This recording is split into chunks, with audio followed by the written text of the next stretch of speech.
Hello there. We're going to do a video today on the causes of World War II. I sent you a document with this video on the website, and I need you to download that and you can either have it up and type on it while I'm talking, which might be hard because you don't have two screens like I do, or you can just print it out and take notes. There won't be a lot, but we're going to talk about 4 causes of World War II. So hopefully you can pause this, go get that paper, put it down in front of you, and we'll get started. Okay, go. Okay, you're back. All right, so causes of World War II. You see across the top, I've already listed the 4 causes. You have the Treaty of Versailles, the Great Depression, fierce nationalism, which I also call racism, and appeasement. Okay, we've talked about the first 3. We haven't talked a lot about that last one. So let's jump in. Okay, what do you already know about the Treaty of Versailles? Well, it was the end of the war. It was a treaty that was signed by all of the countries at the end of World War II, agreeing to certain conditions. The Germans, as you know, were forced to take the blame for the war and to say that they would pay back everything. Well, the Treaty of Versailles caused a lot of trouble for Germany.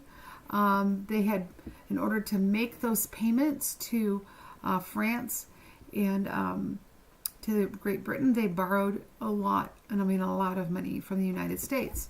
As time went on, they didn't use that money to pay to Great Britain and France. 1, they didn't really think they should have to, and 2, they were so desperately needed it at home. So, and eventually this led them to renege on the debt, and more on that later. But the economic chaos in Germany and Italy at that time, and other places in Europe and in the United States, but especially in Europe, caused a great hardship because they had already, their country was already in ruins, and so having to build back up was very difficult. Building trade again between the nations and between other places was very difficult. People lost their jobs. And the people in Europe were, especially in the areas of, well, we know that the economic situation caused the Russians to become communists. Well, the same kind of conditions were boiling and roiling in Germany and Italy. And people there were very afraid that they would become communists. They didn't want that. So the leaders that arose, as we talked about last week, Hitler and Mussolini promising that they wouldn't do that, was very... it was music to their ears. You're going to solve our problems, but we're not going to become communist. We like that. Middle class and the World War I veterans in particular liked that. So remember, they thought the treaty was unfair anyway, so why not renege on it? They've also thought, hey, it was an armistice. Nobody was declared a winner, so why are we acting like we're the loser? And you know that Japan also and Italy felt that they had been dealt a raw deal at the Treaty of Versailles too. So all 3 of these nations were becoming dictatorships. They became a dictatorship in the years following the war, and the people lost their freedom. But they were beginning to turn economic conditions around because they were preparing for a war, not for a regular economy. So let's go back now. Let's go to the next one, not back, but I want to explain some more. Let's go to the Great Depression. We talked about the Great Depression started in 1929 in the United States. When the stock market fell, we usually use that date in particular. But economic trouble was before that in Europe. So the United States kind of fell into the same thing at this time. And we, our people had... not only we had loaned that money to Germany, which the banks, the banks fell because of that. They weren't getting their loans paid back, and personal debt had risen very high, and so people were defaulting on that debt. Jobs were lost, manufacturing companies closed, and it was a difficult time for people during that time. There's if you know anybody like your grandma, probably your great grandparents. Remember that time, and it was tough. It was really hard. But what happened that was different than in previous economic times was increasingly people were looking to government to solve the problems. And this was part of that rise of socialism that really permeated every country that the government was the entity that was to solve our problems. In the past, we had looked to individuals and people to solve these economic problems. In the United States in particular, when we had an economic downturn before, we just waited a while. Pretty soon, the businesses that had failed went away. Businesses that were profitable rose, and the economy balanced itself out. But during the years of the Great Depression, when FDR in particular was elected to the United States, he said, well, let the government solve that for you. And that was music to people's ears. The government is probably the one that's supposed to be taking care of us anyway. And that was hugely the idea of the people in Europe. The government's going to take care of our problems. It isn't up to us. It's up to this, like, maybe one leader is going to fix everything. So that had a huge, if you're looking to one person to solve your problems, maybe you're going to allow them to do things that you wouldn't under normal conditions. So this was what made it easy for Hitler, Mussolini, and the military leaders of Japan to take over the country and run the show. So the Great Depression was used by these people to get what they wanted. So let's talk about what is it that they wanted.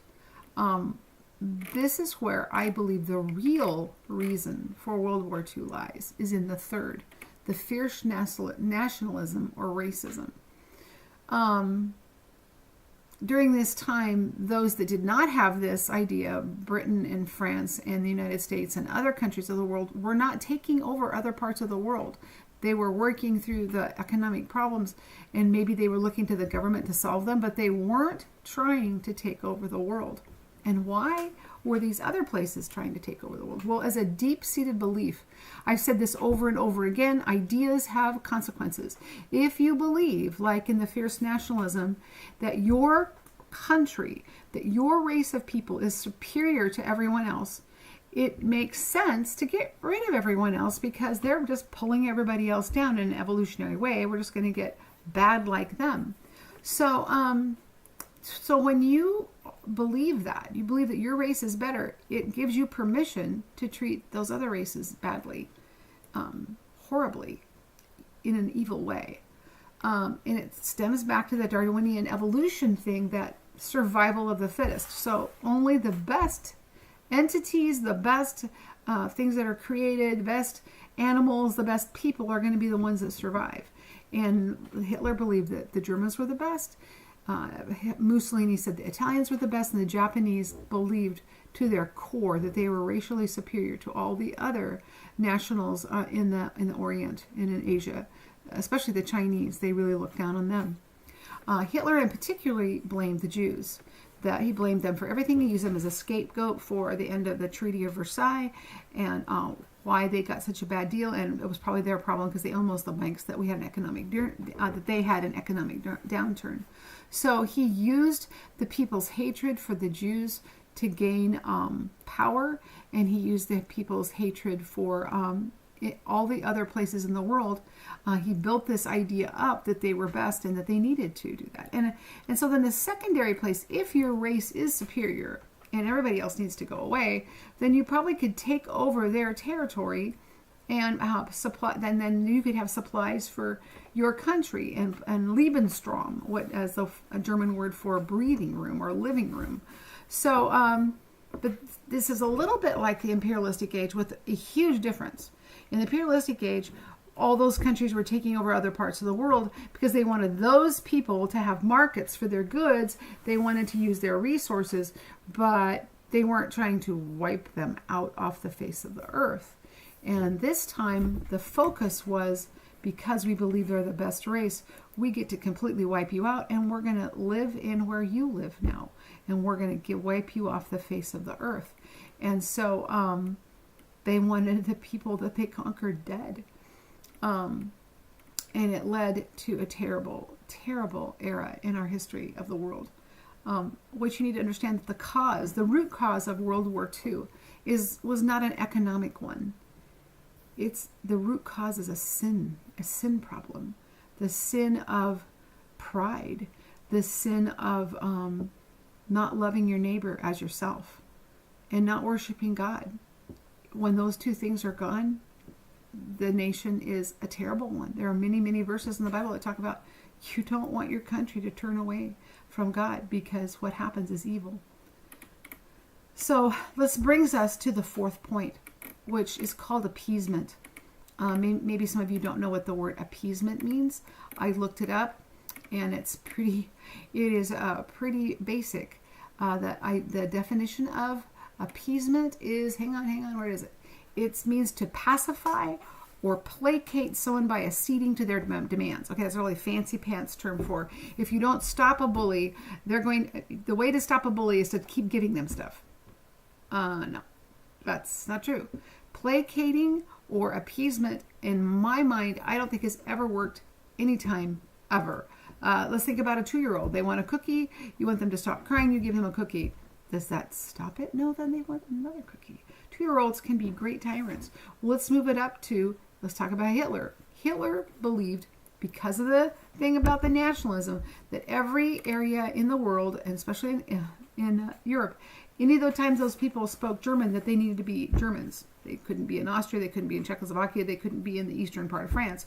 They had to be part of Germany. So little by little, he started taking back areas that Germany had once been in control of, because he believed that was their destiny. And so why didn't Great Britain and France do something? Already he was totally going against the Versailles Treaty. He was arming his country, and then he was invading all the things that they had said they never wanted to have happen again. Why didn't they stop him? I bet you know. They did not want another war. They were still coming out of the Depression from the last war. They did not want a war. They wanted what is called peace at any price. Whatever Hitler wants, but we're going to try to just work with this, okay? So they had an event called the Munich Conference, and leaders from all of the powers in Europe came together. The United States wasn't part of that. Their whole thing was like, we just want to stay out of this whole deal. That's your problem in Europe. That's your problem in Asia. And we're fine. Thank you very much. Blinders. We're not going to pay any attention. So they went back to an isolation strategy, which also didn't work for them, or us, as I should say. So, but meanwhile, let's go back to the Munich Conference. They came, and particularly a man named Neville Chamberlain, who was the Prime Minister of Great Britain, brokered what he thought was a lasting peace. He got Hitler to say if he got the areas of Czechoslovakia that he wanted, Hitler said, I won't invade anybody else. I'm done. The last piece of land, I just really want Czechoslovakia. Can I have that? So they acceded to that. As a country, a free country was basically given away to Hitler at this time. To me, that's a sinful thing too, to not think about the lives of the people that they're giving to Hitler. People knew how bad things were in Germany and how repressive it was, but they didn't want another war. They didn't feel like they could even do another war. So Neville Chamberlain said, okay, you promise that that's the end. Hitler says, cross my heart and hope to die. That's it. I'm done. If you give me Czechoslovakia, we'll just all settle down. Well, they're not taking into consideration his idea, like, I want everybody dead that's not German, okay? Or Italian. We're just basically going to take over the world here. And so the heart of what Hitler was doing was not really considered of what he was really trying to do. They just wanted peace. Neville Chamberlain went home from that conference and spoke on the radio, and this is what he told the British subjects that night after he came home. He said, I have returned from Germany, bringing peace with honor. I believe it is peace for our time. Go home and get a nice quiet sleep. In less than a year, World War II would be declared. That's the end of Causes of World War II. We'll see you Wednesday.